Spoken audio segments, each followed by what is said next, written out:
Bonjour à tous.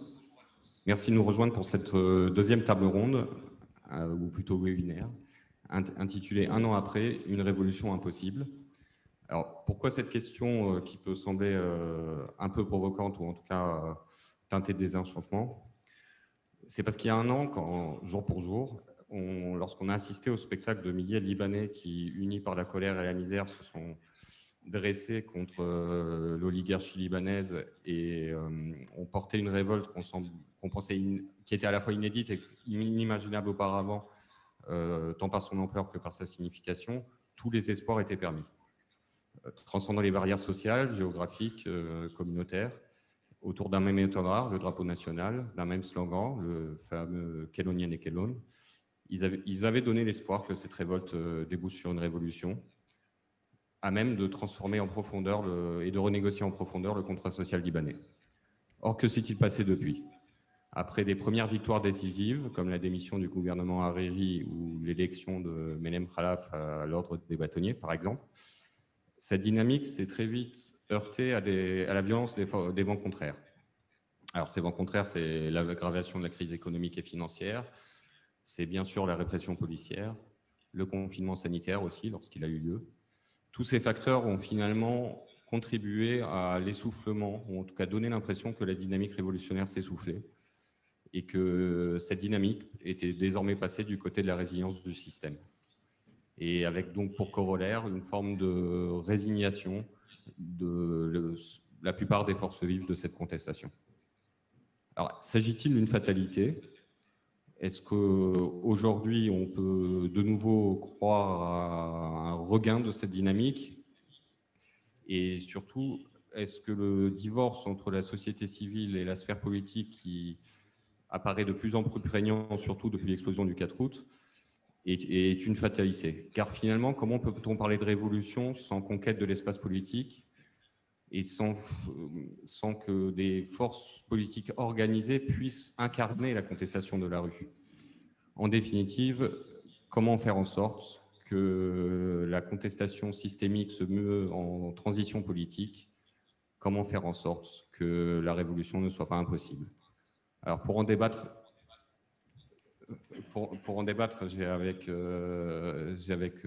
nous avons la chance d'avoir avec nous Salam Yamout. Bonjour. Bonjour. Donc après vous avez longtemps exercé dans le domaine des technologies de l'information et de la communication, dans le secteur associatif aussi. Et vous avez ensuite franchi le Rubicon politique en devenant présidente d'un vieux parti, le Bloc National, fondé dans les années 1940 par Raymond Eddet. Et c'est un exemple intéressant parce que, comme je disais, c'est un vieux parti, mais qui a profondément transformé ses instances internes et son mode de fonctionnement. Et donc, vous pouvez à la fois témoigner, j'allais dire, de la transformation politique en interne au mouvement et des relations entre la sphère politique et la société civile que j'évoquais. C'est également le cas de Bassem Snej. Bonjour Bassem, depuis Paris. Ah, on ne vous entend pas? Oui, bonjour, vous m'entendez? Oui, bonjour, merci d'être parmi nous. Donc, après une longue carrière dans la finance internationale, vous enseignez désormais l'histoire économique à la Sorbonne et à Sciences Po Paris. Et vous êtes par ailleurs, et c'est d'ailleurs pour ça qu'on vous a invité, un membre du parti Citoyennes et Citoyens dans un État, fondé en 2016 par Charbel Nahas, qui lui aussi aspire à incarner le changement politique, à incarner politiquement le changement prôné par la contestation. Et par ailleurs, vous êtes un exilé, un émigré de longue date, et donc votre présence nous intéresse aussi parce que, comme c'est le cas d'une grande partie de notre auditoire, vous partagez sans doute des interrogations qui sont propres à la diaspora libanaise. Enfin, je suis ravi d'accueillir Joseph Maïla. Alors, je ne le vois pas sur l'écran. Ah bon. Bonjour Joseph Maïla. Bonjour Monsieur Nem. Et bonjour à tous et à toutes. Merci aussi d'être parmi nous. Donc, vous êtes spécialiste de l'islam et du Moyen-Orient, entre autres. Parmi les nombreuses fonctions que vous avez pu exercer, vous avez été directeur de la prospective au Quai d'Orsay. Et vous enseignez désormais les relations internationales et la science politique à l'ESSEC. Et je mentionnais vos fonctions dans la prospective parce que justement, on va compter sur vos talents de prospectiviste pour dessiner un peu les trajectoires d'avenir en fonction des signaux du passé. Alors, je tiens aussi à remercier Naïla Jaja qui a malheureusement pas pu, qui devait être parmi nous aujourd'hui et qui n'a pas pu l'être pour des problèmes de communication, mais je tiens à la saluer. Donc, je vais commencer, si vous voulez bien, avec vous, Joseph, par une première question qui est une forme de rebond sur ce résumé ou bilan provisoire un peu pessimiste, comme je disais, sans doute teinté de désenchantement, en vous demandant, est-ce que vous partagez cet embryon de diagnostic, et plus généralement, est-ce qu'aujourd'hui, un an après, on peut toujours parler de révolution? Oui, merci aux organisateurs de m'accueillir aujourd'hui. Je suis extrêmement honoré.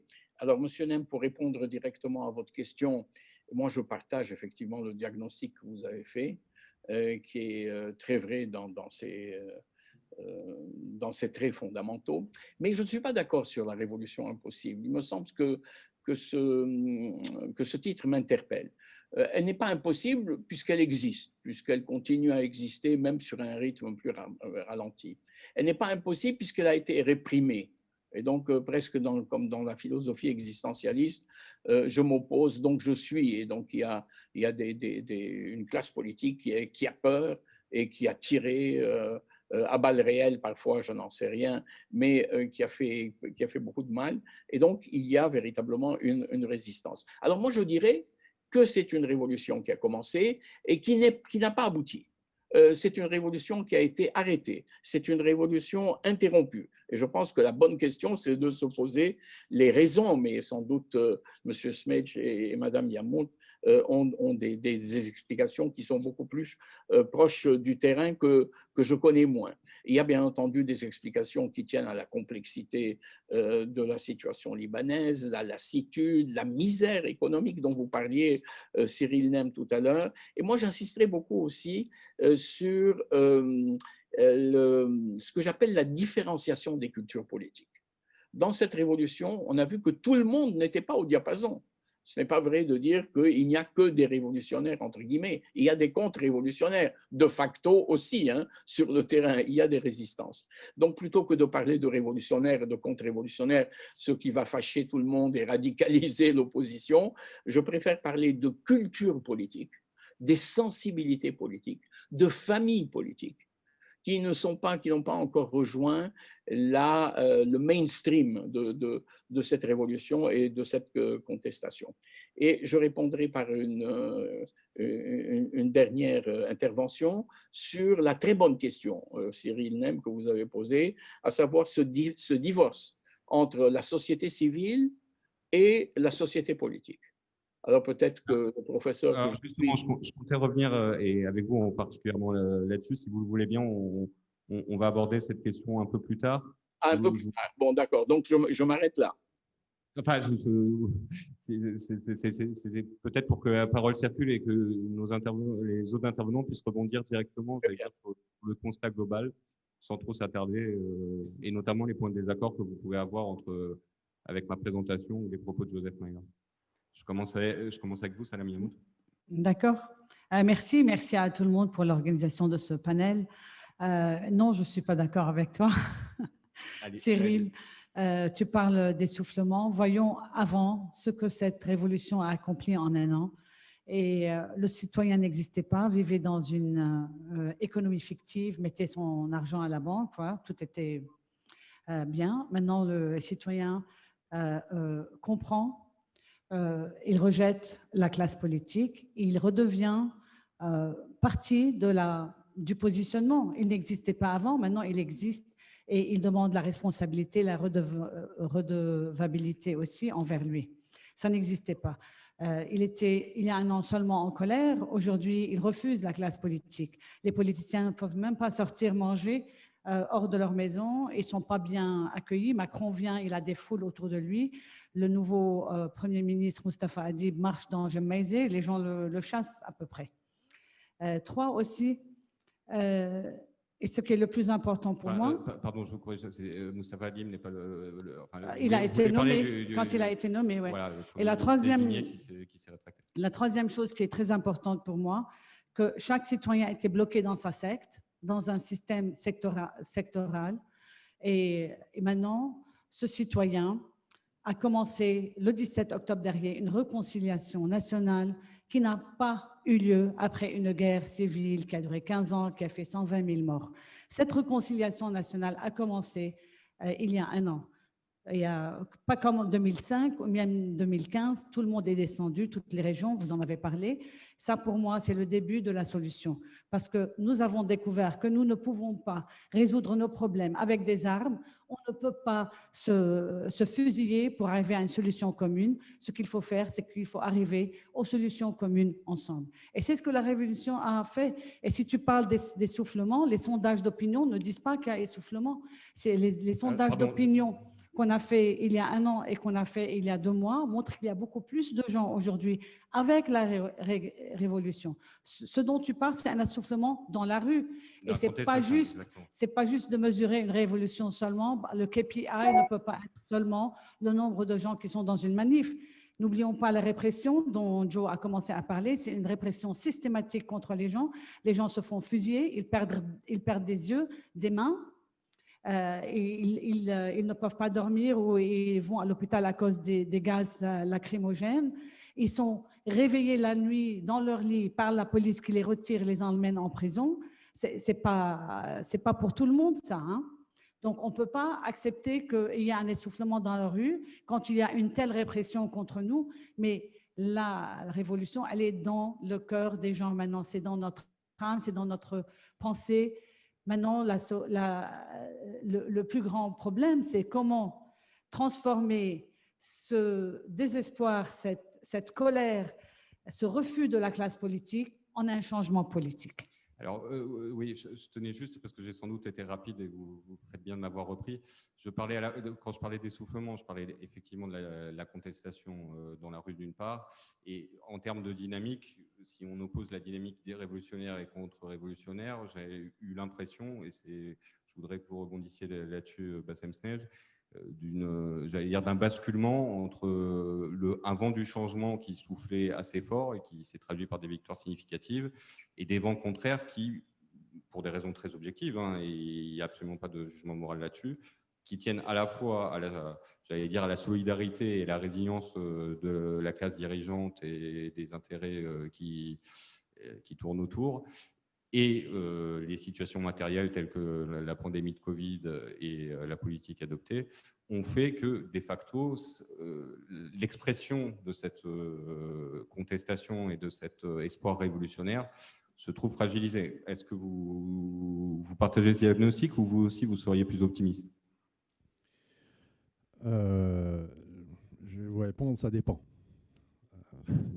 En fait, nous n'avons pas seulement une révolution. Nous avons une crise financière et économique qui se transforme en désarroi social.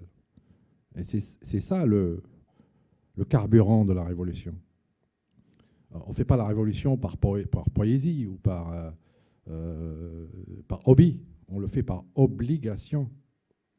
Et en fait, le carburant du consensus précédent s'est asséché. Et il n'y a pas d'autre choix que de faire un changement, pas des réformes. Le temps des réformes est terminé. Un changement structurel obligatoire, ce n'est pas un choix.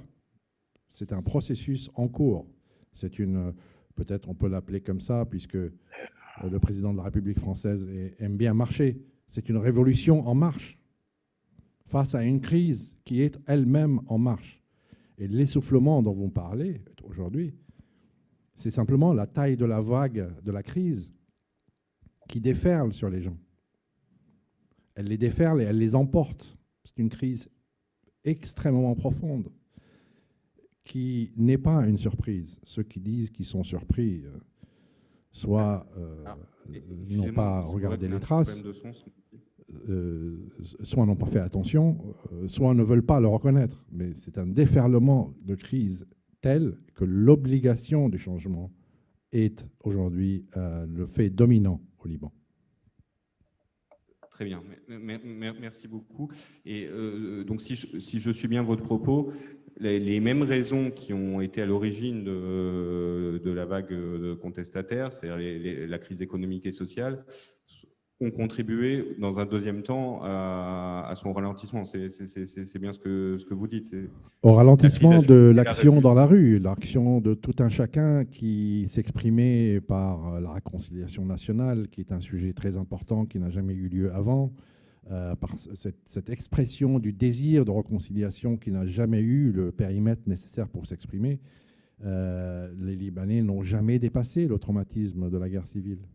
Ils l'ont juste enterré.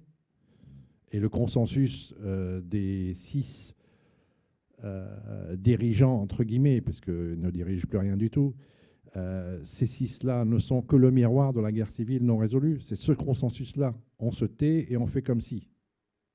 Eh bien, ceux-là, aujourd'hui, n'ont plus de carburant. Ils n'ont plus de quoi alimenter ce consensus. Et ceux qui pensent qu'ils peuvent faire un changement, une feuille de route avec ces 6-là, peut-être qu'ils sont, entre guillemets, pragmatiques, mais ils vont dans un mur au minimum, et s'ils persistent dans cette voie-là, ils peuvent en devenir implicitement les complices. Donc il faut faire attention à ne pas faire en sorte de les maintenir en place. Excusez-moi, Bassem, juste quand vous dites ceux qui sont prêts à négocier avec les 6, vous visez spécifiquement la communauté internationale et la France en particulier? Oui, bien sûr. Si la France veut aider le Liban à renaître, il faut répondre à la demande initiale qui a été bien résumée par Mme Sybille Rizk. La demande d'État. C'est ça, la demande fondamentale. La demande d'État. Faire des réformes pour reproduire un consensus maintenu par 6 personnalités et leur groupe derrière eux ne peut pas répondre à la demande d'État. Il reprendra la demande de consensus qui aujourd'hui ne peut plus fonctionner. Ces personnalités ne sont pas des martiens, ce sont des personnes comme nous, c'est des Libanais comme nous. Aujourd'hui, les outils dont ils disposaient, ils ne les ont plus. Ils ne savent pas comment faire. Alors bien sûr, ils luttent pour rester en place, mais ils ne savent pas comment faire demain. Merci. Alors, je rebondis justement sur cette demande d'État que vous rappelez pour revenir vers vous, Joseph Maïla, et ce divorce donc, que j'avais évoqué en introduction et sur lequel vous souhaitiez rebondir. Oui, Cyril, vous m'avez interrompu en plein élan, mais là n'est pas le problème. Je voudrais dire que je suis d'accord avec la description, je l'ai fait ce matin dans l'Orient le jour, mais avec la description de Salam Mahmoud sur véritablement ce qui a été réalisé sur le terrain, je n'ai pas voulu revenir là-dessus. Ce qui me semble fondamental, quelles que soient les analyses que l'on puisse faire du ralentissement, de l'essoufflement, parce qu'une révolution n'est pas un processus continu. Aucune révolution n'a été un processus continu. Le plus important, ce qui est arrivé au Liban, ce sont 2 choses. D'abord, c'est une révolution citoyenne et une révolution dans les mœurs. Les mœurs politiques ont changé. Ce que montre cette révolution, c'est que les gens sont passés d'une culture politique où on acceptait le système politique avec ses valeurs traditionnelles, l'alignement sur les grandes familles, l'alignement sur les partis. Bon, on est passé à une revendication de changement de valeurs. On veut la citoyenneté, on veut la responsabilité. Tout ce qu'a dit Salam Mahmoud sur la redevabilité, ça, c'est nouveau. Et ça ne partira plus. On ne peut pas revenir sur des... Ça, c'est des mutations de société. Ça arrive une fois tous les 50 ans, une fois tous les 60 ans. On a changé de planète culturelle. On a changé de valeur. Donc ça, c'est un point important. Deuxièmement, c'est la perte de légitimité. Et je rejoins M. Smedge là-dessus. C'est-à-dire que c'est impossible de faire du raccordement, de rabibocher ces messieurs qui se disputent. On ne sait pas très bien d'ailleurs sur quoi ils se disputent pour former un gouvernement. Bon, cette perte de légitimité, c'est le plus grand problème qui se pose. Pourquoi? Parce que s'il y a une perte de légitimité d'un côté, on n'a pas vu encore émerger la nouvelle légitimité. On a vu des gens dans la société civile qui sont incapables, pour la plupart, mais ce n'est pas une pierre que je jette dans le jardin de quiconque, qui pour le moment n'ont pas réussi à traduire le civil en politique. Sauf pour le parti de Mme Yamout, effectivement, et peut-être aussi pour le parti de M. Nahas, qui est un parti sans le dire. C'est une organisation qui existe. Alors, je voudrais, Cyril, très rapidement répondre à ta question, mais très rapidement, je ne voudrais pas accaparer la parole.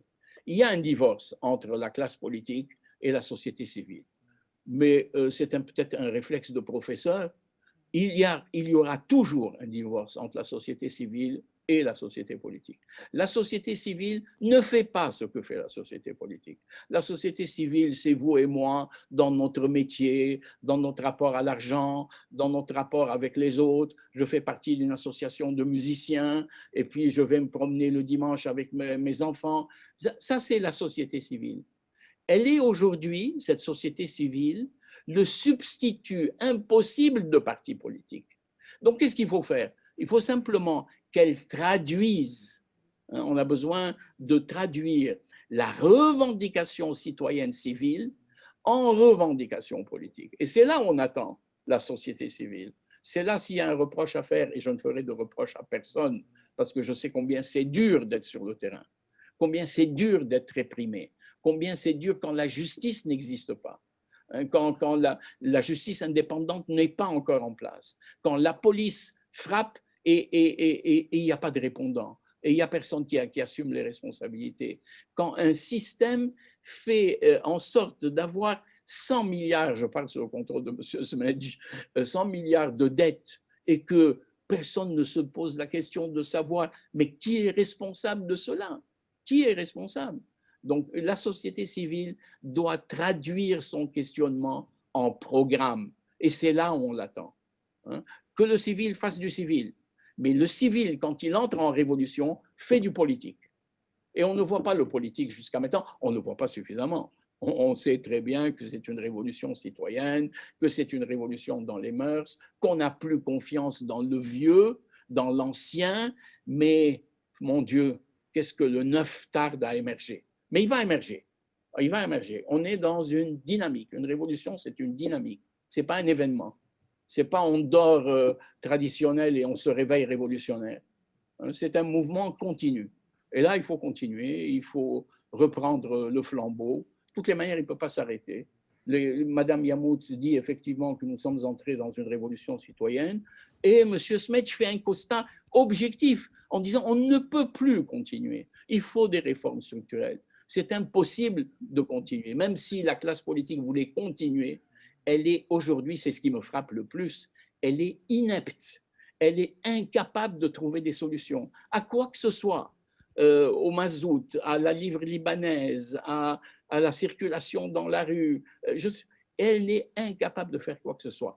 Un an sans action. C'est une classe politique qui ne veut ni partir ni agir.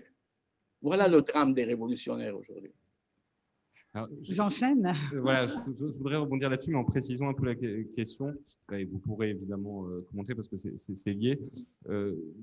José Maria évoque très justement voilà, la nécessité de passer du civil au politique. Or, c'est justement le rôle des partis, le vôtre comme celui de Bassem Snedj, de proposer, en tout cas à la contestation, parce que je dis le vôtre comme celui de Bassem Snedj, parce qu'en réalité, et c'est quelque chose qui interpelle, vous êtes au moins, selon ce qu'on considère être un parti politique, vous êtes au moins plusieurs dizaines, voire pas loin de la centaine.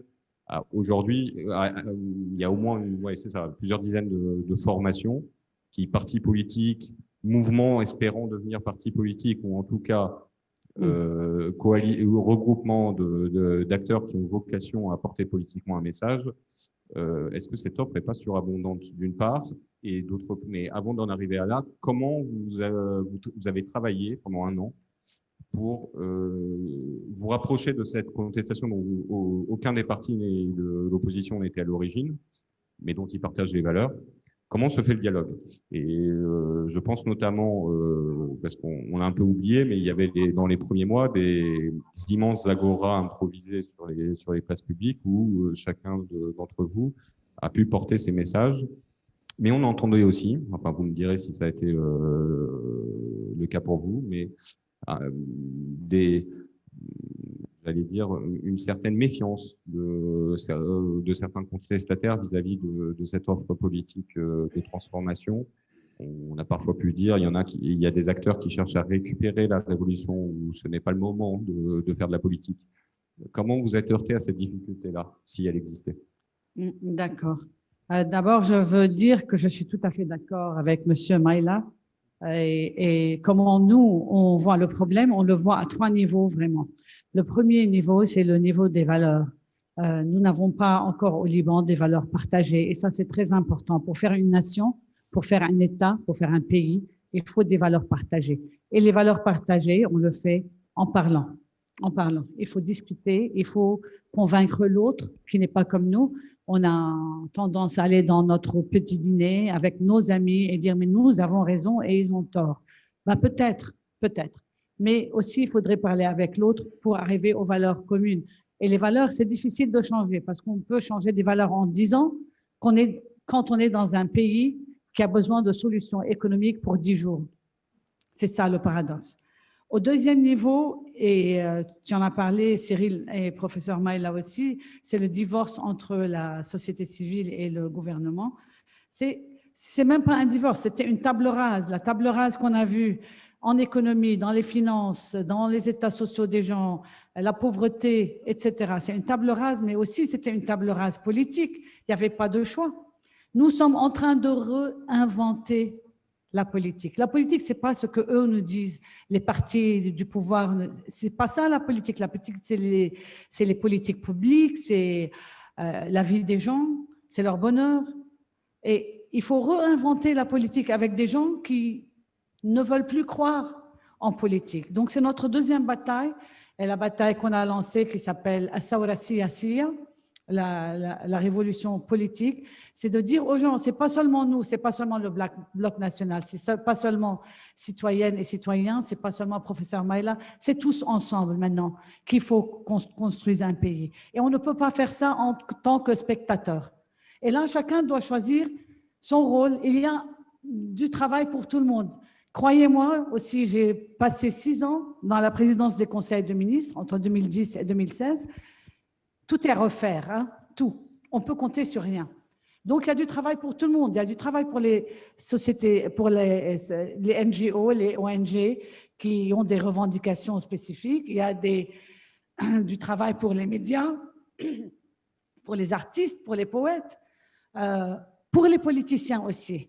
Et il faut choisir tous où on va être dans cette révolution, dans cette, je vais l'appeler transformation politique, pour qu'on puisse arriver tous ensemble à ce pays que nous voulons. Voilà, c'est le deuxième niveau. Et le troisième niveau, comment on traite ce problème, c'est avec des alliances politiques. Nous parlons avec tout le monde, mais nous sommes plus proches des uns que des autres. Et c'est là que je dis, quand tu veux un pain, tu vas chez le boulanger. Quand tu veux de la viande, tu vas chez le boucher. Ben, c'est la même chose. Pour faire une transformation politique, il faut qu'il y ait des partis politiques. Et ces partis politiques doivent avoir un minimum de choses qui les rassemblent. Par exemple, il faut qu'ils aient une structure, il faut qu'il y ait des membres, des débouchements dans toutes les régions libanaises.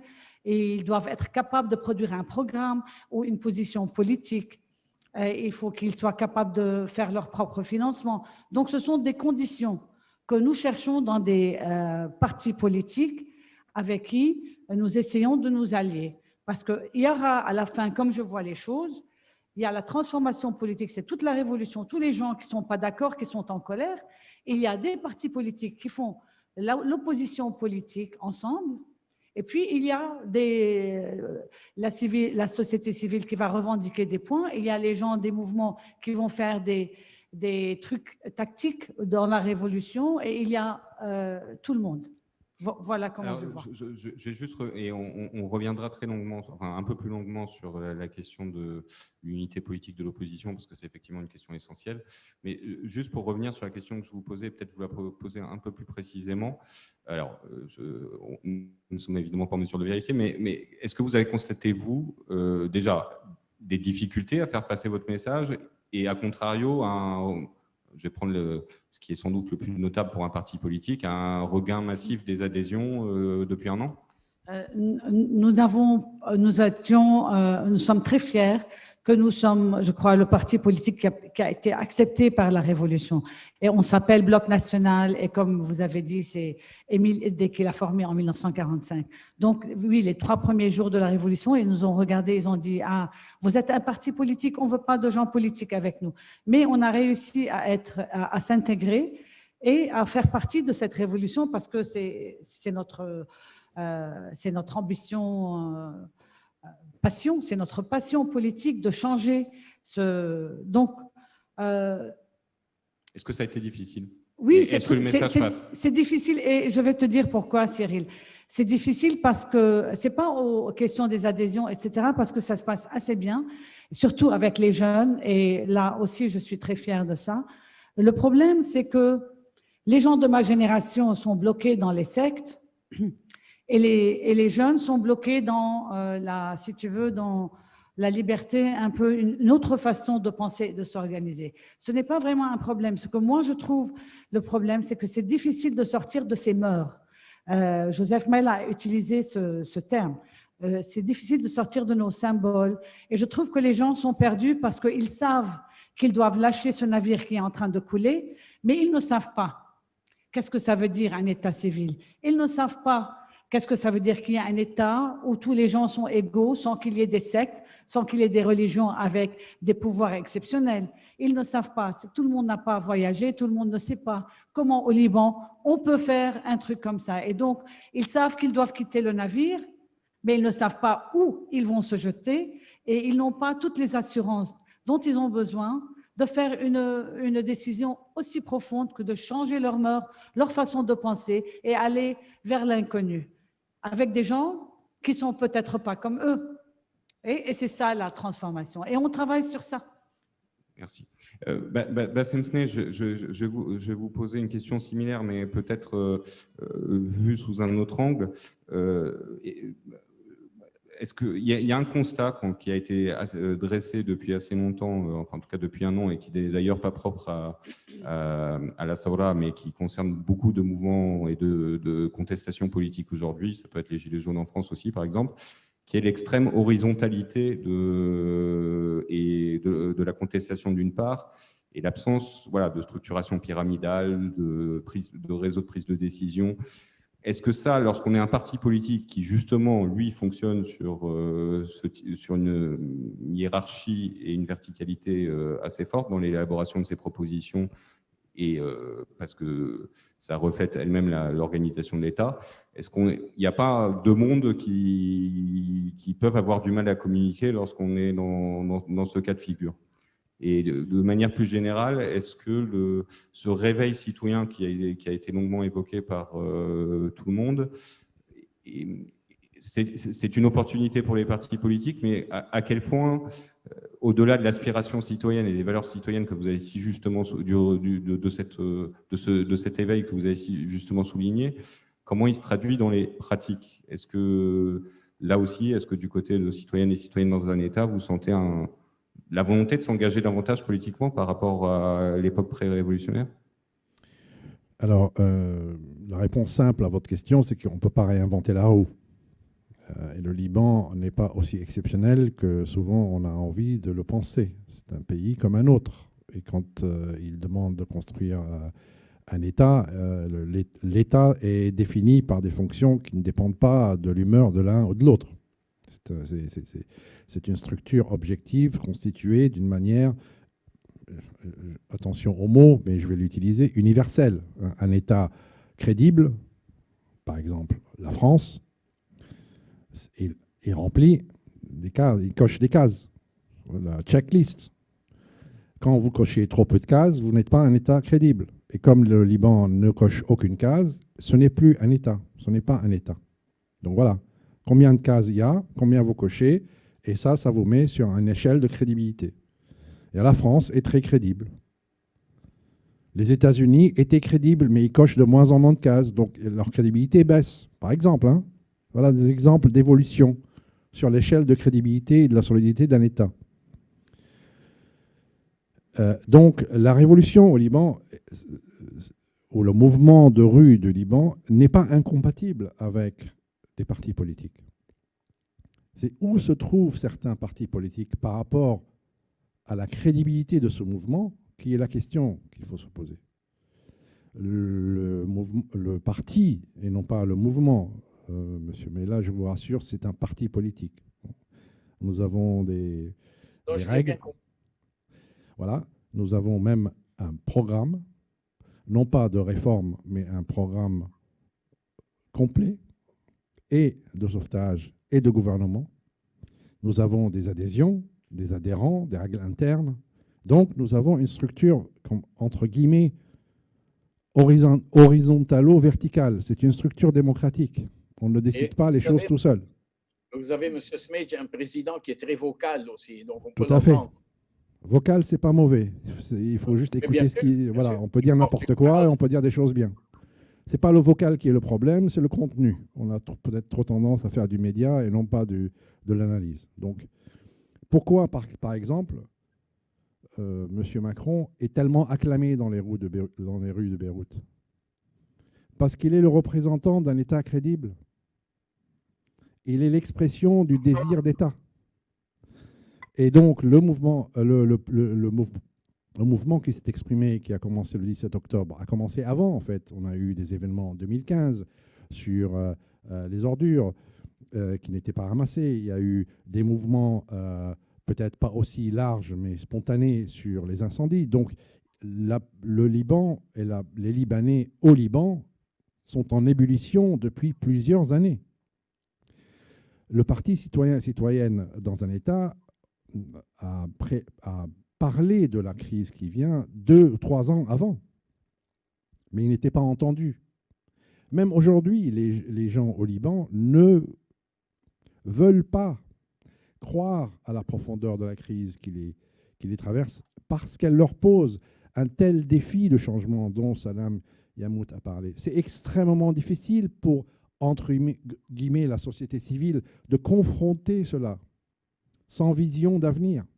C'est le rôle des partis politiques de créer le pont vers le demain. C'est les programmes politiques qui structurent ce désir d'État. Et bien sûr, aujourd'hui, la demande des Libanais n'est pas seulement faite de leur incapacité à voir le futur. Elle est aussi faite de tous les Libanais qui sont partis avant, qui sont à l'étranger et qui ont vécu comme des citoyens. Le rapport de Libanais en dehors du Liban par rapport aux Libanais qui sont au Liban, c'est de au moins 4 contre 1. Ces Libanais-là, ils sont déjà des citoyens, parfois depuis plusieurs générations. Donc, ils ont une culture du savoir de ce que c'est qu'un citoyen depuis plusieurs générations. Ils ont leur mot à dire, leur rapport à faire et leur soutien à donner à la constitution de ce demain. Et il suffit juste de trouver les plateformes opérationnelles, les partis politiques qui peuvent transformer cela en premier lieu en front d'opposition et en deuxième lieu en outil de lutte contre ceux qui aujourd'hui tiennent le pays en otage, comme l'a si bien dit M. Mela, ne pas bouger et ne pas faire. Nous pas bouger, c'est ça leur slogan. Nous pas bouger, c'est une position qui elle-même est un acte politique. Parce que chaque fois qu'ils ne bougent pas, chaque jour qui passe, fait que la livre libanaise se dégrade encore plus, fait que le pouvoir d'achat de chacun des Libanais résidant au Liban se dégrade un peu plus, que la pauvreté se rapproche plus, que le nombre de pauvres augmente. La queue faite devant les banques n'est pas une queue confessionnelle. Elle est une queue institutionnelle. tout le monde est égal devant la faillite des banques. Les banques elles-mêmes ne sont pas confessionnelles. Il y a des dirigeants bancaires au Liban de toutes les confessions. Comment ça se fait-il qu'ils s'entendent si bien sur les feuilles de route et sur les contre-plans du gouvernement Diab? Comment se fait-il que tout à coup, ces personnes de plusieurs confessions trouvent une plateforme institutionnelle, financière et économique homogène? Est-ce que vous pouvez juste rappeler ce qui s'est... Parce que c'est très intéressant l'exemple que vous mentionnez, mais juste pour rappeler la séquence. Donc, vous mentionnez le programme économique de redressement économique, le plan de redressement économique que le gouvernement Diab a proposé en avril, qui avait été... Alors, ce même gouvernement Diab, qui est d'ailleurs contesté par quasiment toutes les forces politiques proches de la contestation, dont les vôtres, mais qui portait un plan de réforme dont les grandes lignes étaient partagées Oui. par vos partis. Or, il a été mis en échec, c'est juste pour rappeler le contexte, par l'alliance, j'allais dire, entre les parlementaires d'un côté et donc qui siègent au Parlement et le secteur bancaire et notamment l'association des banques libanaises, qui ont élaboré un contre-plan pour notamment changer certaines modalités, principalement sur la restructuration du secteur bancaire et la répartition d'hyper. Ce qui fait qu'on a toujours pas de réforme aujourd'hui. C'est juste pour rappeler ce que vous évoquiez qui n'était pas... Oui, et ce gouvernement Diab n'a pas été mis en échec. Les masques de ce gouvernement sont tombés parce que ceux qui l'ont nommé sont ceux qui ont créé le plan qui opposait son propre plan.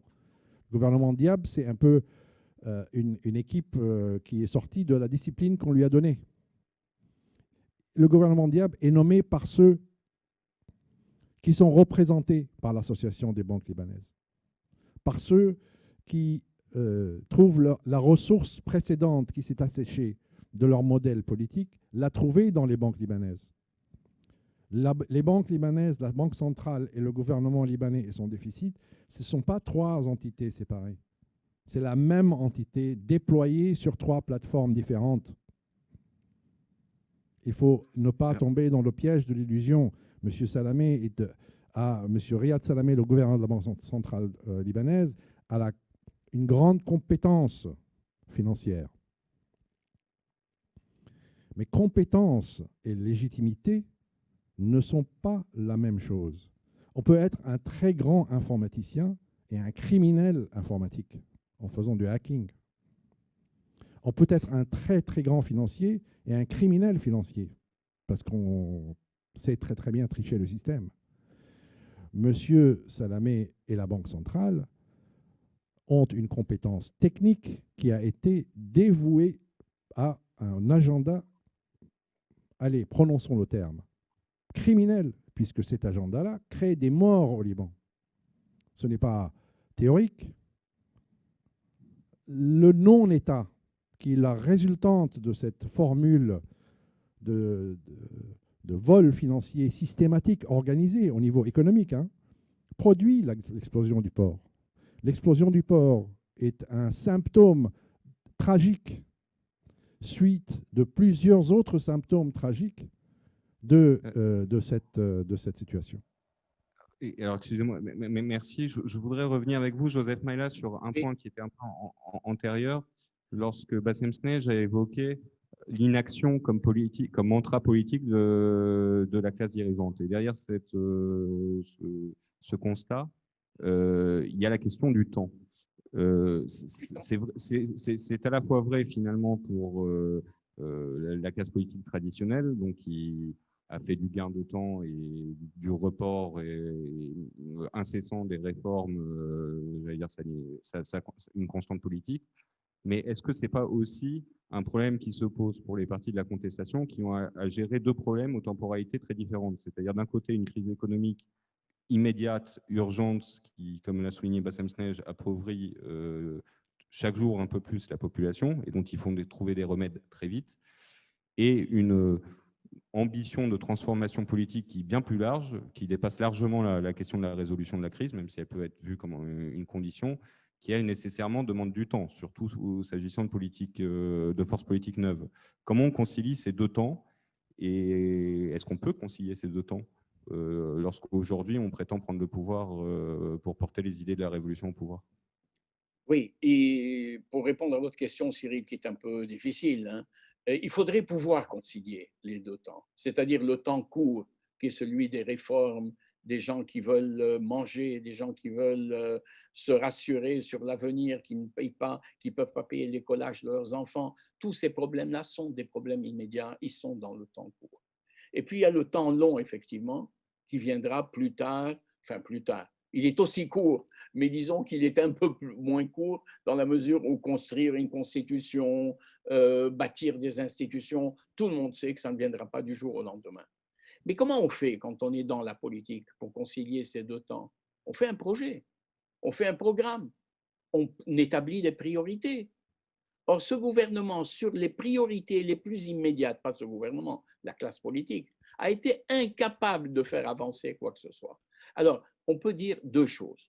La première, c'est de dire, oui, mais ils ne s'entendent pas entre eux, et il y a des calculs politiciens qui les empêchent. Bon, c'est possible. Mais moi, je pense que le système est entré dans une crise tellement profonde qu'ils sont incapables. Ils n'ont plus les outils. Ils sont aussi désarmés que le citoyen lambda aujourd'hui qui n'a qu'à protester. Ils ne savent plus comment contrôler un État ou un semblant d'État devenu fou. Parce que la machine, que ce soit la machine économique et monétaire dont parlait tout à l'heure M. Smedge, est complètement lancée et je ne sais pas qui peut l'arrêter. La machine politique se dégrade. Des questions essentielles ne sont jamais traitées. Alors il faut revenir peut-être à deux choses. L'invention de l'espace public, et là je rejoins tout à fait ce qu'a dit de manière très profonde Salam Yamout, à savoir l'invention de l'espace public. C'est dans l'espace public, dans la parole, dans la fédération, dans les alliances que l'on peut créer une dynamique qui va recréer du lien et du tissu social. Et créer ces partis politiques. Le parti politique dans les sociétés modernes est un créateur de futur. Il est un créateur d'avenir. Il n'y a pas un avenir politique qui arrive comme ça, simplement en tournant les pages du calendrier. L'avenir politique se construit. On prépare des projets sur des réformes, sur des constructions, sur l'extension de la sécurité sociale. On crée l'avenir. L'avenir ne tombe pas comme une pomme d'un arbre. Donc les partis politiques sont créateurs de futur. Et c'est là leur grande responsabilité. Et je rejoins tout à fait pour la gestion du temps ce que disait M. Smedge. En tant que politologue, moi je ne peux que me rallier. On a passé notre vie en étudiant le système libanais à constater que c'est un semblant d'État, que ce n'est pas un État. Oui. Et aujourd'hui, la crise montre une chose, je vais être peut-être compliqué et un peu spécieux, mais qui gouverne au Liban? Qui est capable de nous dire aujourd'hui qui prend des décisions? Et je vais vous dire, aujourd'hui, le Liban, il n'y a plus de classe politique en tant que telle.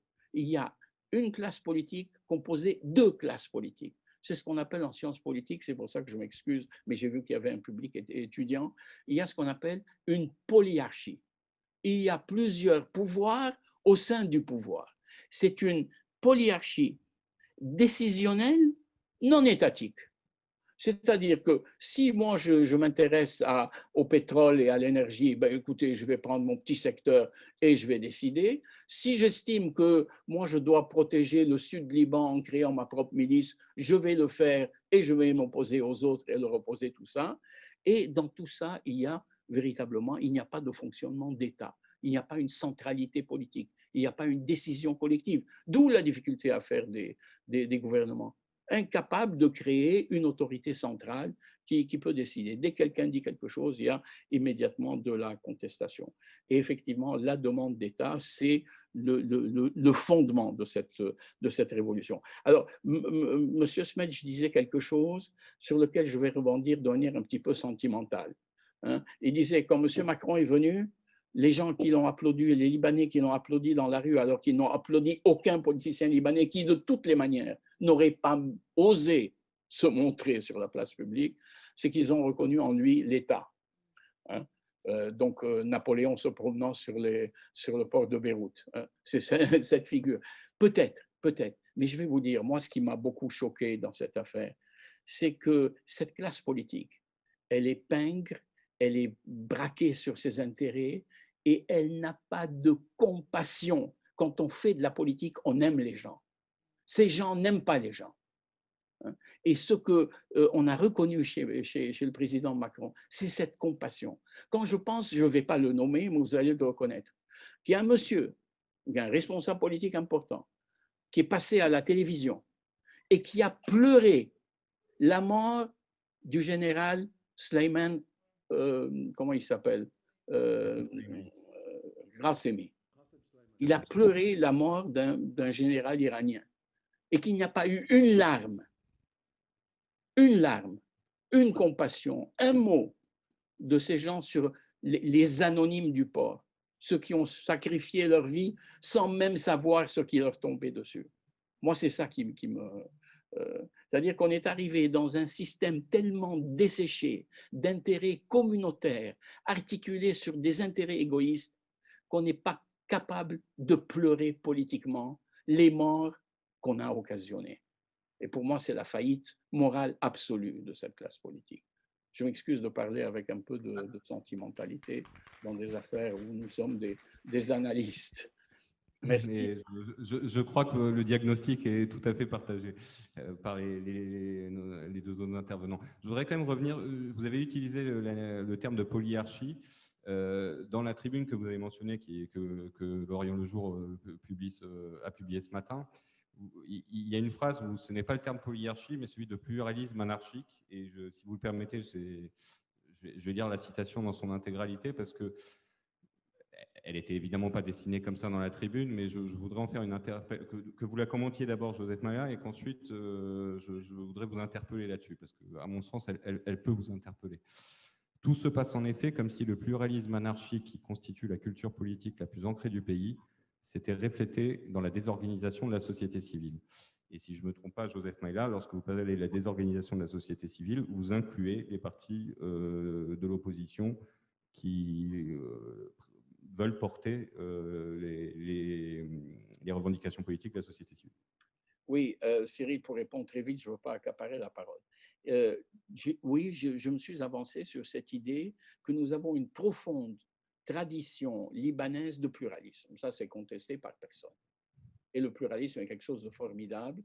Et il faut souligner et saluer le pluralisme de la société civile. Je ne suis pas de ceux qui disent il y a trop de désordre dans la société civile, il y a des gens qui font ce qu'ils veulent, ils sont incapables de s'entendre. C'est un signe de vitalité dans une révolution, quand se manifestent des opinions.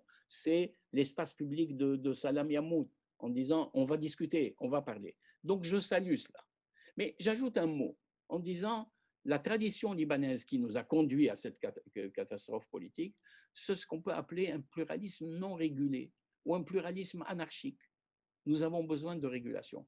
Et ma crainte, c'est une crainte, c'est que ce pluralisme anarchique auquel nous avons été habitués au Liban, chacun dans son coin, chacun dans sa confession, chacun dans sa région, et advienne que pourra, les autres on les oublie. Je crains, mais c'est une crainte que je voudrais lever le plus rapidement possible, qu'elle ne gagne aussi la société civile. Je crains, parce que ça, c'est le poids du passé, c'est le poids de la tradition, c'est les mentalités, c'est comment nous sommes faits. Voilà. Et donc, c'est une crainte que j'ai exprimée.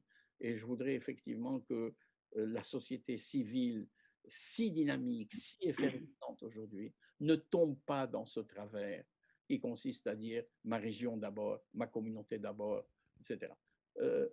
Voilà. Ou bien ma société d'abord, ou bien mon groupe politique d'abord. Hein. Et je reviens à l'idée des alliances que Mme Salam Yammoud a proposées. Bien sûr, on s'exprime, mais on travaille avec les autres. Cyril, je veux rebondir. Oui, si je peux rebondir sur ce que vous dites, Monsieur Mailla. Je pense que c'est le danger qui nous guette. C'est que la tentation et le poids historique du passé, c'est la dislocation du territoire libanais dans des groupes qui se replient sur ce qu'ils savent, sur ce qu'ils ont en main. Un oiseau dans la main, c'est mieux que 3 dans l'arbre. Oui. Et c'est de là que vient l'urgence de mon propos. Et l'urgence de l'action d'un parti comme le mien, et peut-être sans doute le parti du Bloc national que Mme Yamout représente. Nous avons un sens de l'urgence. Pourquoi? Parce que le temps joue contre nous. Le temps joue contre le Liban. Et le temps joue contre les Libanais eux-mêmes qui sont sur place. Comme je l'ai décrit, la crise financière est sauvage, elle est profonde. Elle n'a pas encore exprimé toute sa puissance, hélas. Le pire n'est pas encore là. Je m'excuse d'être un peu prévenant de cette manière-là, un mauvais augure, mais les phénomènes monétaires ne se sont pas encore exprimés pleinement, entre guillemets. Ils peuvent s'exprimer beaucoup plus durement dans les mois qui viennent. Nous sommes au bout des réserves de la Banque centrale. Nous avons maintenu un semblant de possibilité jusqu'à maintenant. Le jour où elles vont disparaître, ce sera encore un autre film, hélas, un film d'horreur. Et dans ce cas-là, on ne peut pas critiquer les gens de se replier sur ce qu'ils savent. C'est un réflexe. C'est d'où mon propos et mon appel vers ceux qui peuvent aider le Liban. Et l'Union européenne est une entité politique qui peut aider le Liban d'une manière... Elle peut entendre cette entité par son caractère démocratique. Elle peut entendre le besoin du demandeur. Il y a beaucoup d'autres entités qui n'entendent pas le besoin du demandeur, qui ne font qu'exercer l'agenda de l'offreur. La France, dans l'Union européenne, est une force majeure de ce genre de philosophie. Et c'est pour ça que nous avons besoin de ne pas permettre le maintien du consensus présent. Bien sûr, les forces politiques en présence aujourd'hui n'ont pas la crédibilité nécessaire encore, n'ont pas émergé comme des forces dominantes. Mais il faut parier sur l'improbable. Parier sur ce qui existe et sur le probable est déjà connu. Le résultat sera infiniment petit, même s'il est positif. Et je ne vois pas comment il peut l'être. Mais parier sur l'improbable peut porter des fruits inconnus aujourd'hui par beaucoup de Libanais. Mais ceux qui ont exercé leur vie en tant que citoyens savent ce que demain est fait. Nous savons, ceux qui savent ce qu'un pays avec un État est, nous savons quelle est la place d'un citoyen. Ceux qui ne peuvent pas l'imaginer au Liban aujourd'hui, ne les critiquons pas, aidons-les à l'imaginer. Mais si nous ne le faisons pas, le temps joue contre nous et il joue à la dislocation du pays. Et dans 2 ans, si les choses restent comme elles sont, il n'y aura pas de Liban. Il y aura des principautés, certaines moins riches que d'autres. Et finalement, c'est quelque chose qui arrange beaucoup de nos voisins géopolitiques. Parce que c'est ce qu'ils comprennent, eux, des petites principautés, des petites Gaza contrôlables, facilement contrôlables. Un petit, comment dirais-je, une petite mosaïque. Ces termes-là sont d'un mépris total pour la notion de citoyen. C'est la domination des forces occultes par le destin de ceux qui y habitent. Et c'est pour ça qu'il est urgent aujourd'hui de proposer des programmes politiques. Nous le proposons. Nous savons que nous ne sommes pas assez entendus. Mais nous avons besoin de soutien pour être plus entendus. Le parti de citoyens et citoyennes dans un État, un titre qui est fait par tous que nous n'avons pas, par ailleurs.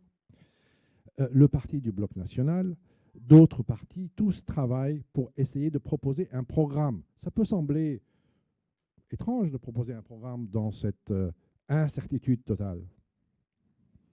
Mais s'il n'y a pas de programme, il n'y a pas de futur. Il n'y a aucune possibilité. Bassem Snej, quand vous dites proposer un programme, vous parlez de programme commun ou vous parlez de chaque parti, son programme et sa vision des... parce que, encore une fois, et c'est une question qui s'adresse à tous les deux, j'allais dire, dans une démocratie normale, justement, parce que le pluralisme, il y a le pluralisme anarchique et il y a le pluralisme démocratique. Dans le pluralisme démocratique, il y a des partis vous êtes quelque part unis dans votre rejet de l'ancien monde. Pour ce qui est de dessiner le monde à venir, dans des perspectives lointaines, vous le faites à partir d'idéologies qui sont différentes. Je ne parle pas seulement de vos deux partis, je parle de l'ensemble de la galaxie des partis d'opposition, des idéologies qui sont légitimes, c'est le propre des partis politiques, une vision de ce que doit être l'avenir et de comment on le met en place et de comment on conquiert le pouvoir qui peut être différente aussi, une hiérarchisation des priorités qui peut être différente. Partant de ce compte.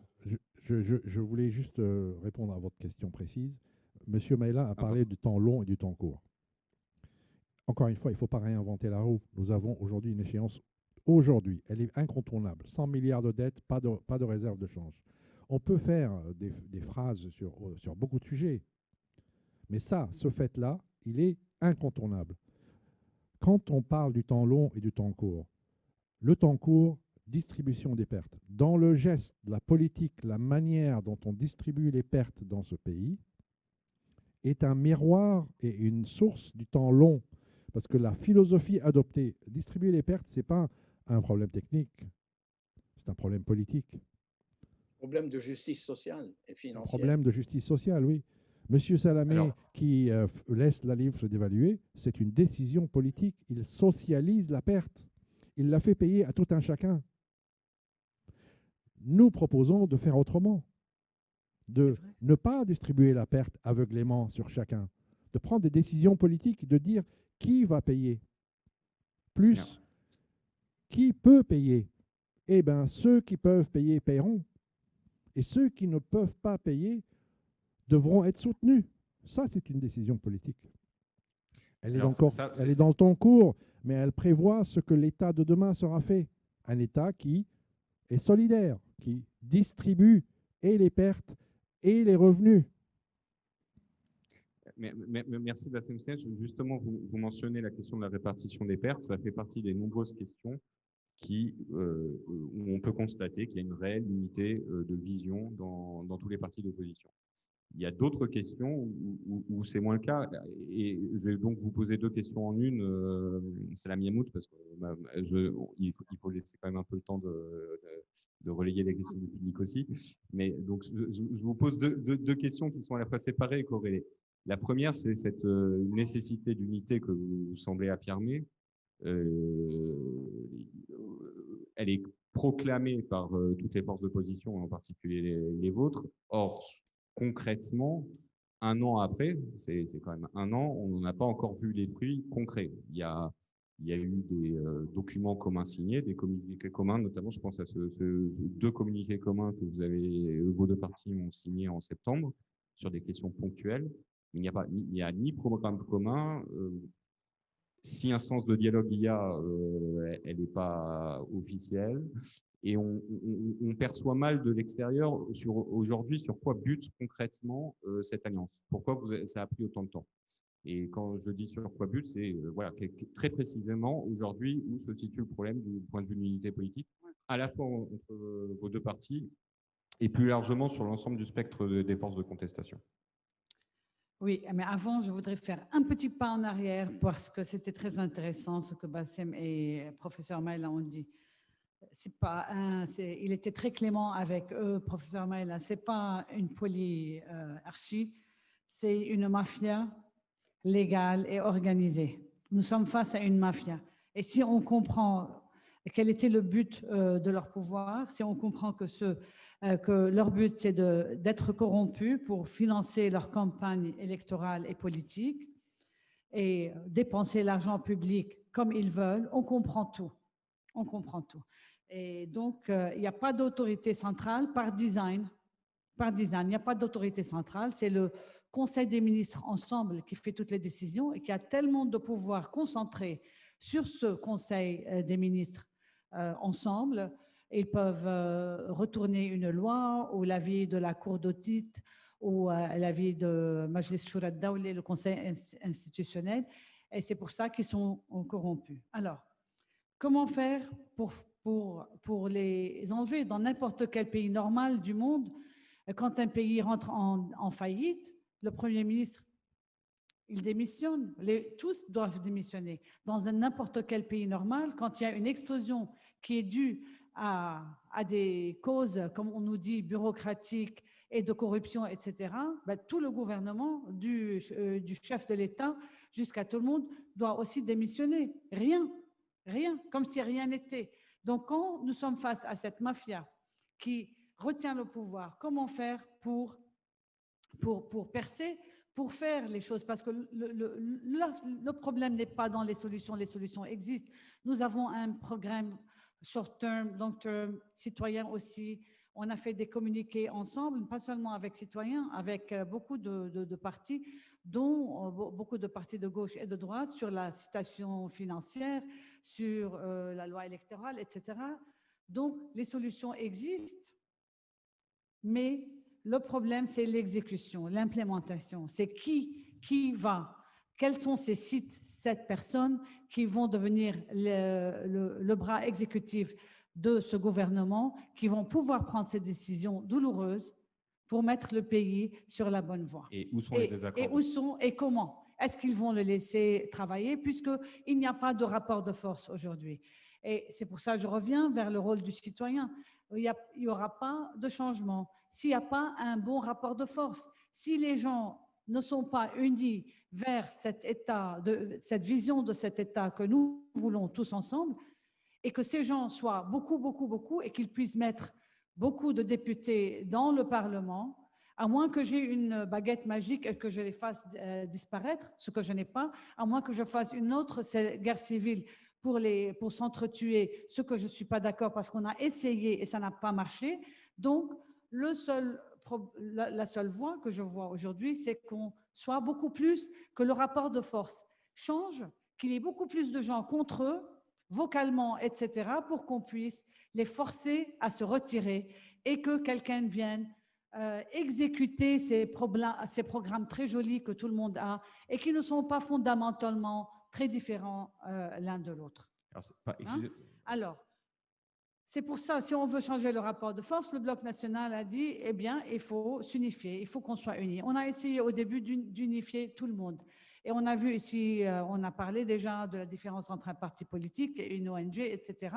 Après, on a décidé que il faut travailler avec tout le monde, mais on ne peut pas unifier tout le monde parce que c'est impossible. On ne peut pas unifier des oranges avec des pommes, avec des choses. Donc, il faut faire une coalition politique formée de partis politiques qui peuvent prendre cette lutte contre le pouvoir, cette lutte ouverte contre le pouvoir et de commencer. Alors, ta question, c'était...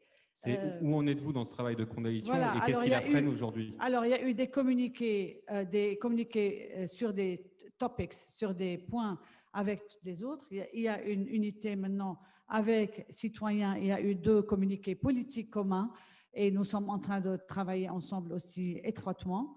Mais il y a aussi une unité, un programme commun qui a été fait par 25 groupes de la Révolution, dont aussi les droites et les gauches et tout le monde. Et il a été sorti le 30 août et il a été déclaré. Et ce que moi j'ai découvert personnellement, et le programme a été fait en 3 semaines, et il y avait 25 organisations. C'était très difficile, mais en même temps, ce que moi j'ai retenu, c'est qu'il y a des bases communes. Il y a des bases communes entre tous. On a pu produire un programme commun sans compromis essentiel à n'importe qui de ces 25 groupes. Hein? Alors, et c'est là où on est. Pardon, j'insiste un peu là-dessus, parce que vous avez mentionné 2 démarches parallèles qu'a fait le Bloc national, celle avec les 25 groupes que vous mentionnez, et dont, si je ne m'abuse, Bassem Snej, citoyenne et citoyenne dans un État, n'a pas fait partie, et qui mêlait à la fois des partis politiques et des groupes de la société civile, j'allais dire plus... N'a pas fait partie, mais a été consulté. D'accord, oui, mais en tout cas, c'est... j'allais dire, ce que vous appelez le programme des 25 n'a pas vocation à être un front politique uni, parce qu'il y avait même des organisations qui n'ont pas d'activité politique aujourd'hui qui l'ont signé.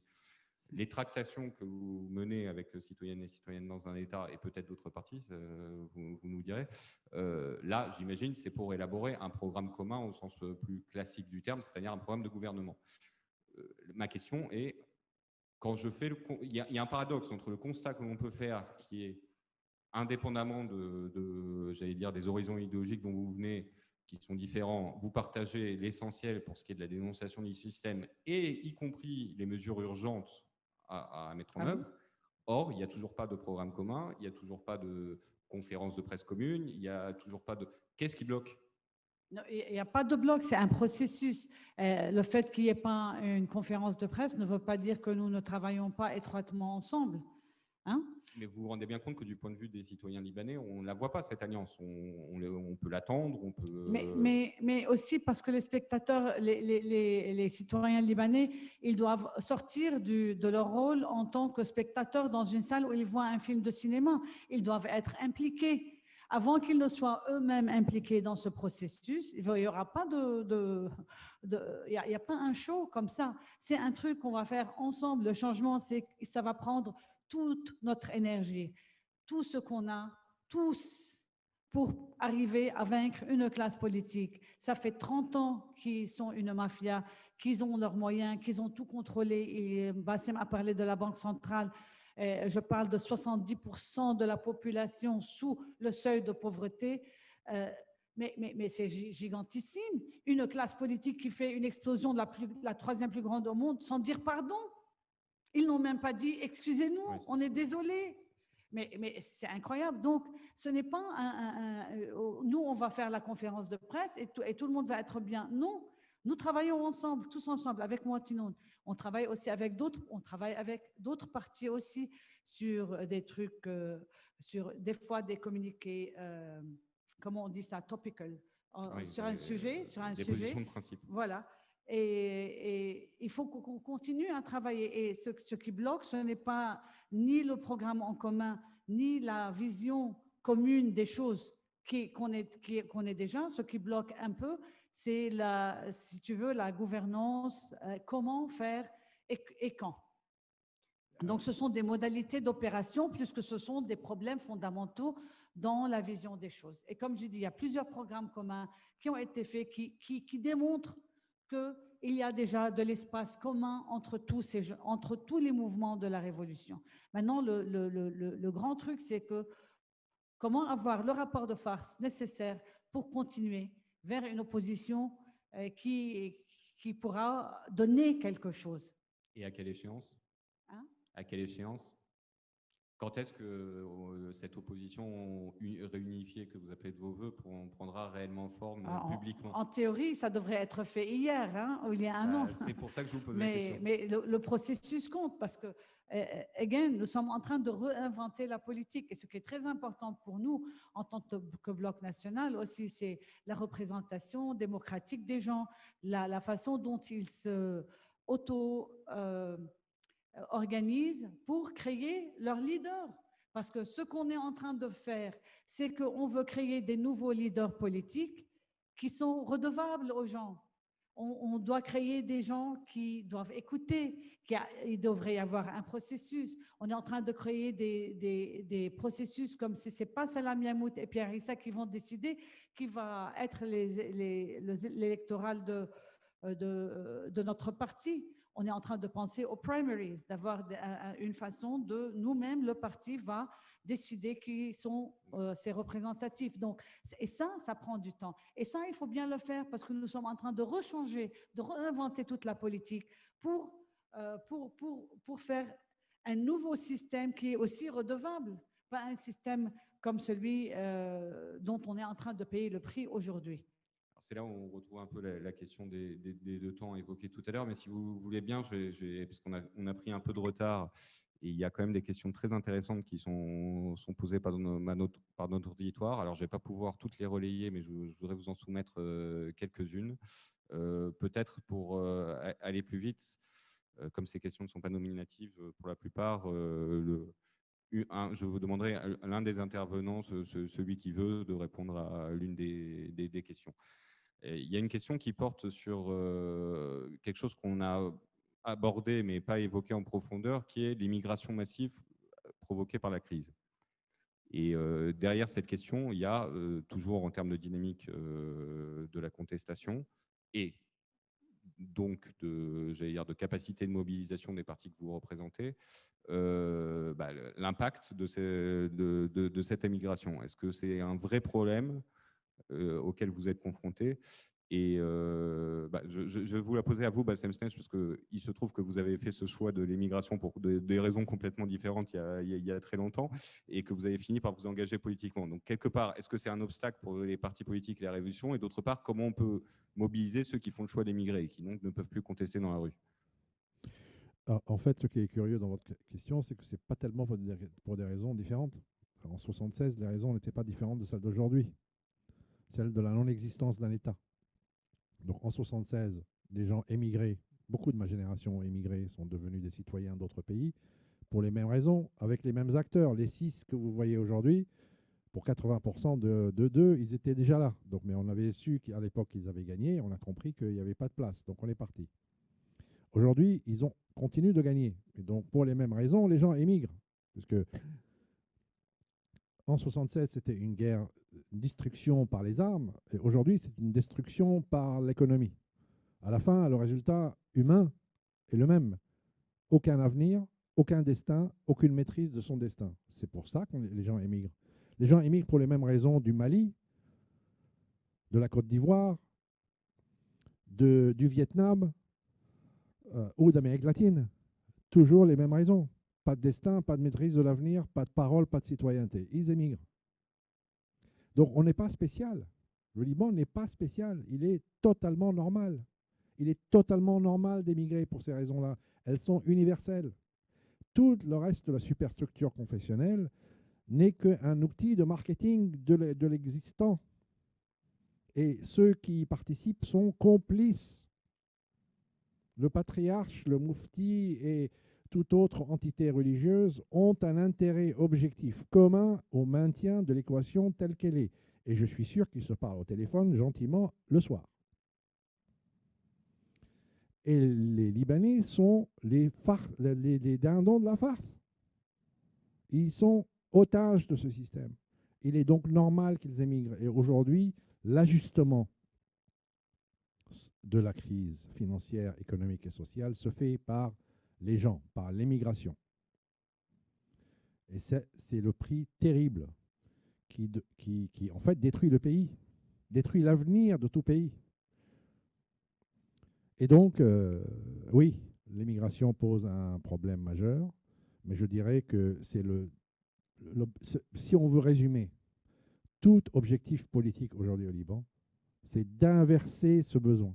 C'est de créer une situation où créer un projet politique auquel les gens souscrivent, qui leur donne envie, de rester, et à ceux qui sont dehors, de revenir.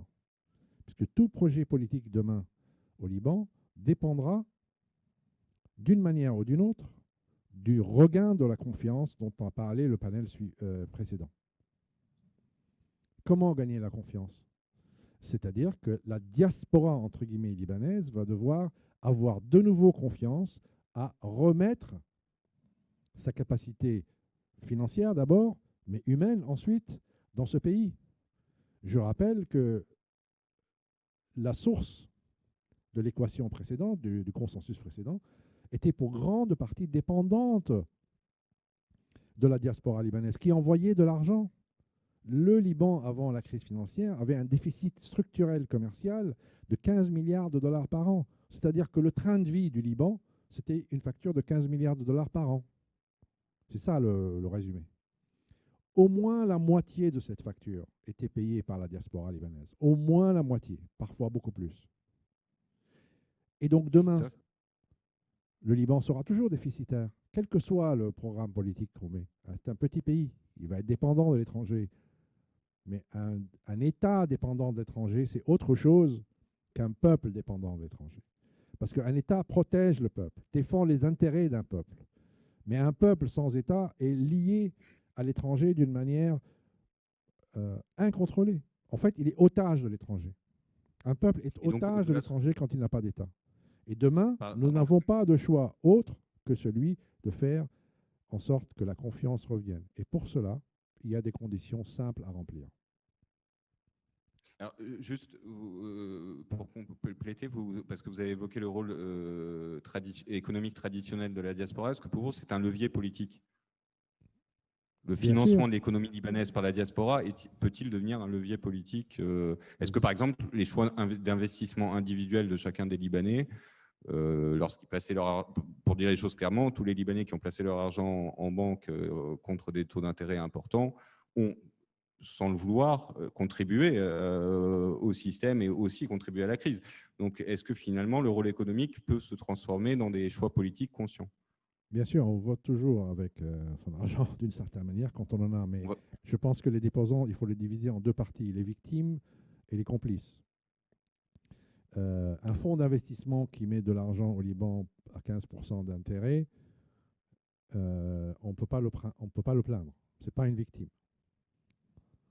Un employé d'une compagnie aérienne qui a travaillé toute sa vie pour mettre ses économies dans la banque et qui se retrouve sans retraite à la fin de sa vie, c'est une victime.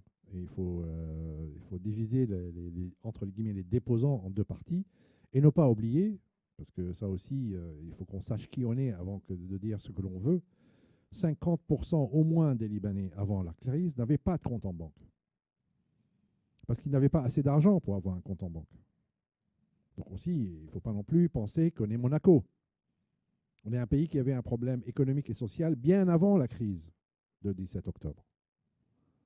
Okay, donc, voilà, il faut... Mais bien sûr, pour que la diaspora libanaise, grande partie de la solution de demain, exprime sa confiance, ben, la première façon de l'exprimer, c'est effectivement de réinvestir au Liban. Ça, c'est une condition de base.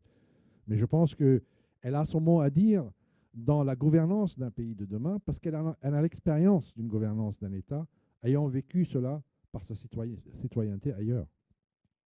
Et c'est ça aussi, les échanges de compétences. Ce n'est pas simplement de la technologie et de l'argent, c'est aussi de la culture. Être citoyen, c'est une sorte de culture, ce n'est pas simplement des droits légaux. C'est savoir demander à ses dirigeants des comptes. Aujourd'hui, réclamer des enquêtes, c'est un exercice de pouvoir absolument nécessaire. Est-ce qu'il est la solution de la crise dans laquelle nous sommes? Peut-être pas, parce que l'urgence est beaucoup plus grande que cela. Mais est-ce que ce sont des exercices nécessaires? Ils sont absolument nécessaires, parce qu'ils constituent, ils construisent l'état de citoyen. En demandant cela, on devient citoyen. Je vais juste, si on a encore le temps, parce qu'on arrive sur la fin du débat, on a encore le temps pour une ou deux questions du public? Très bien. Alors, j'accélère un peu juste pour pouvoir avoir au moins encore une ou deux questions du public. Je vais vous en poser une, Joseph Maïla, qui est sur, j'allais dire, le moment. Imaginons que demain, l'alternance politique arrive au pouvoir. Il y a tout le système que vous avez évoqué, qui a été qualifié de vétocratie dans la table ronde précédente. Et nous avons, alors les questions sont posées différemment, mais plusieurs questions qui tournent autour de ça. C'est une fois la conquête du pouvoir effectuée, je vais la formuler courte, une fois la conquête du pouvoir effectuée, est-ce qu'une nouvelle force politique ne risque pas de se retrouver coincée dans le même système de vétocratie et voilà, institutionnel, que ce soit politique ou tout. Est-ce qu'en changeant les acteurs, finalement, le politique retrouve complètement sa marge de manœuvre ou il y a autre chose à concevoir derrière? Je n'ai pas compris, Cyril, le terme de vétocratie. La question, c'est les difficultés qui peuvent advenir une fois la prise du pouvoir par les partis d'opposition. Est-ce que, et lorsqu'on évoque l'idée de vétocratie, on pense essentiellement aux acteurs politiques existants? Est-ce qu'une fois qu'on s'est débarrassé de ces acteurs politiques-là, les obstacles disparaissent derrière ou pas? Ou est-ce qu'il y a des obstacles institutionnels, juridiques, sociologiques qui dépassent les acteurs? Oui, merci pour cette question. L'émergence d'une nouvelle classe politique signifie le passage à un autre monde. Nous sommes en démocratie. Hein, et donc, c'est par l'élection que nous pouvons dire que la crédibilité perdue par cette classe politique peut être récupérée par de nouveaux acteurs. Il n'y a pas de nouveaux acteurs qui s'imposent par la force. il y a des nouveaux acteurs qui reçoivent l'onction du suffrage, en quelque sorte universel, et qui se présentent pour régler les problèmes du pays, fort de la confiance du pays. Je reprends le terme de confiance utilisé par M. Smetch. Donc, pour moi, la question, c'est la régulation démocratique, hein. Et bien entendu, les problèmes restent. Et on a tendance à l'oublier dans la question libanaise. Moi, je suis de formation plutôt internationaliste. Cette crise, elle ne sera pas résolue du jour au lendemain, parce que nous avons une nouvelle classe politique, parce que nous avons un nouveau rapport de force, parce que nous avons une palette de partis politiques qui ont atteint et qui ont gagné leur crédibilité grâce aux élections. Rien ne se fait en dehors des élections. Un acteur est légitime parce qu'il est élu, parce qu'il représente quelque chose. Il peut perdre cette représentation. Il peut gagner la représentation légale et perdre la représentation légitime, ce qui est le cas de la classe politique d'aujourd'hui, bien entendu. Mais je suis toujours étonné de voir que dans le contexte libanais, on ne tient pas compte de l'environnement régional. La question des réfugiés. Alors, je ne vais pas remonter aux réfugiés palestiniens. On peut, bien entendu, il faut. Il y a les réfugiés syriens. Il y a des frontières qui sont ouvertes. On ne sait pas ce qui se passe. Il y a un parti qui est un parti qui a sa représentation tout à fait normale et légale, mais qui est le seul à posséder des armes aussi importantes que celles de l'armée. Qu'est-ce qu'on fait? Oui, il y a eu plusieurs questions là-dessus d'ailleurs. Voilà. Il y a la question du devenir libanais, c'est-à-dire quelle est notre mission aujourd'hui, une fois que l'État a été désarticulé, on s'insère comme quoi? Dans quoi? On disait à l'époque que Michel Chihar, ce qui est une erreur de penser que Michel Chihar n'a dit que cela, c'est un port, un aéroport et un casino et une banque. Bon, c'est vraiment faire très court. Michel Chihar a été le constitutionnalisme qui a posé la question aussi du vivre en commun. Bon, mais ça, c'est anachronique, hein, ça appartenait à un autre âge. Il faut qu'on tourne la page et qu'on passe à autre chose. Mais il faut définir la mission du Liban et faire en sorte que ce pays puisse exister dans un contexte apaisé. Le contexte n'est pas apaisé. Alors nous discutons comme si tout dépendait de nous, alors que nous sommes incapables de maîtriser notre environnement. Regardez la propension que nous avons eue pendant 40 ans à nous aligner. Qui sur les Palestiniens? Qui sur les Syriens? Qui, à un moment donné, sur les Israéliens qui ont envahi le pays? Et qui sur les Iraniens? Bon, ça doit nous poser une question. Il n'y a pas que la seule question. Une citoyenneté, bien entendu, est une citoyenneté d'indépendance. Le citoyen est celui qui décide. Or, quand il y a quelqu'un qui décide pour lui, il a beau être citoyen tous les jours, et son destin lui échappe en partie au moins, puisque l'étranger lui dicte sa loi. Ça, il faut qu'on l'aborde. Je suis étonné que les partis politiques, ce n'est pas un reproche, parce qu'il y a des urgences, encore une fois, on ne peut pas, ne posent pas cette question. Je sais qu'il y a des gens qui posent la question des armes du Hezbollah. Elle est posée de telle manière qu'on a envie de dire que peut-être on cherche à entrer en difficulté et en contact et en remise en cause un peu brutale. Attention, attention, parce que des questions comme ça se discutent de manière apaisée. Et comme disait Salam Yamout, très justement, on a essayé la guerre civile et ça n'a pas marché. Donc on n'a pas envie de poser cette question et de la résoudre par la force. Mais il y a un débat apaisé qui devra faire comprendre à tout le monde que le Liban est le pays de toutes ces communautés et qu'il n'y a pas une communauté qui peut décider à la place des autres ou prendre la place des autres.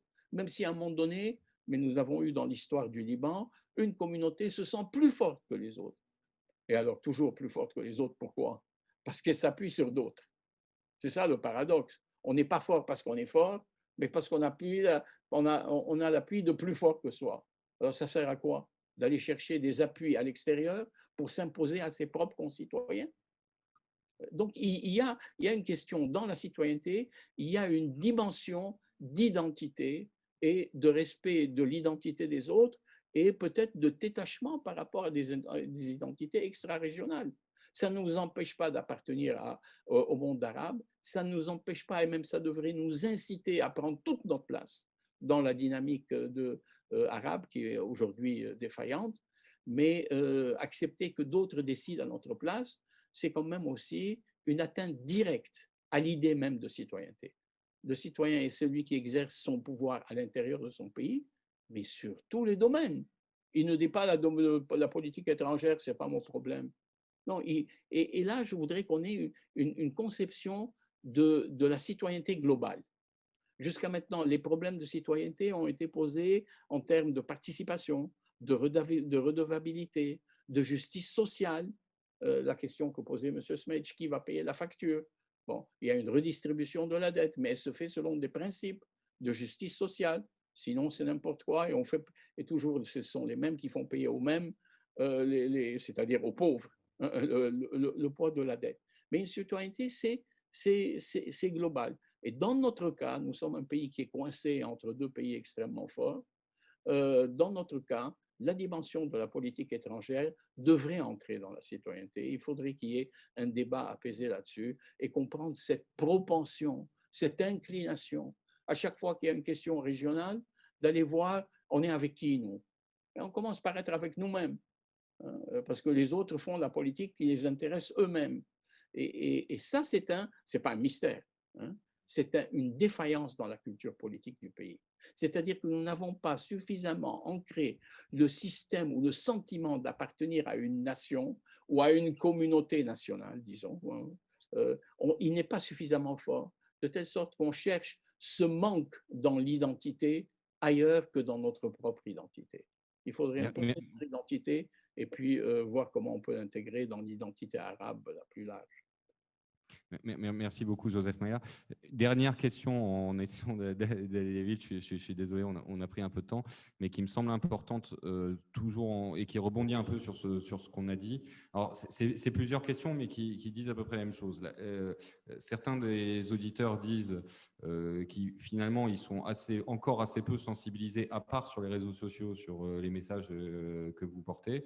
Et plus généralement, c'est finalement comment vous faire reconnaître à la fois des citoyens libanais, enfin mieux connaître des citoyens libanais, mieux connaître vos propositions des citoyens libanais et vous faire reconnaître de la communauté internationale. On se souvient que lorsque Emmanuel Macron est venu à Beyrouth, il a rencontré d'un côté la classe politique au sens traditionnel du terme et de l'autre la société civile où il n'y avait, alors à part le secrétaire général de votre parti, mais qui était plutôt sous son autre étiquette de fondateur d'Arc-en-Ciel, aucun responsable politique de l'opposition, à l'exception de Pierre Aissa.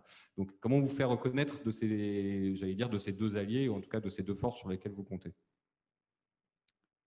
C'est une bonne question. Il faut demander à Macron pourquoi il n'a pas demandé à voir. Je vous demandais à vous comment vous pouvez vous imposer à eux. Ce n'est pas notre priorité de nous imposer à n'importe qui maintenant. Nous, vraiment, en tant que Bloc national, nous pensons que les solutions existent dans nous. Nous sommes un parti souverain et on y croit à cette souveraineté de façon dans laquelle Joseph Maëla était en train de parler. Par exemple, même la neutralité suisse, la force de la Suisse, si aujourd'hui les Suisses décident de faire, les Suisses allemands décident de faire une guerre en Allemagne, ben, il n'y aura plus de neutralité suisse, hein. Donc nous pensons que les solutions existent dans ce pays. Il est temps pour les Libanais de décider quelles sont leurs identités communes, leurs valeurs communes, comment approcher les problèmes énormes qu'ils ont en face d'eux. Les armes de Hezbollah, les réfugiés, la dette, les 100 milliards, la pauvreté de 70% de leur population. Ce sont des problèmes énormes. Je crois qu'il y aura des livres qui vont être écrits sur le Liban. Parce que l'énormité du problème est vraiment très grande. Voilà. Alors, donc je pense que d'abord, on se renforce, on s'unit. On a un nouveau rapport de force libanais et après, les gens vont avoir confiance en nous et ce n'est pas seulement les gens parce qu'il faut de la confiance dans ce pays pour qu'ils puissent redémarrer. La confiance des gens qui ont de l'argent, des donateurs, la confiance des Libanais, la confiance de la communauté internationale aussi. Donc une fois qu'on a un rapport de force et qu'on est tous unis, au moins qu'il y ait une grosse partie des Libanais qui ont la valeur commune, l'identité commune, la vision commune et le programme commun, là, on pourra parler. Et c'est un travail de tous les jours. 24 heures par jour, 24 heures je par pense jour, qu'on a compris au terme de ce 365 débat. jours par an. J'ai compris, on a tous compris au Et terme le de ce plus débat vite, le plus vite, bon, le plus vite, c'est qu'il était ça. extrêmement difficile. La Ouais. contrainte essentielle, c'est le temps, hein, c'est tout. Bon, ben, Bon, écoutez, c'est pour ça que merci, tout ça on va se on va construit de la conclure base. ici. Il Merci faut à résoudre tous. les problèmes techniques d'une manière politique, parce que ce ne sont pas des problèmes techniques, et c'est la crédibilité de ces solutions-là qui crée la confiance. Très bien. On va finir là-dessus. Vraiment, merci à tous les trois pour ce débat d'une grande qualité qui était très large, mais où on l'espère, on a pu répondre. Ça a permis de répondre à quelques questions que nos auditeurs se posent. Et je vous invite tous à suivre le prochain webinaire qui a lieu à 15h de Beyrouth sur la reconstruction. Très bonne fin de journée à tous. Et merci. Merci.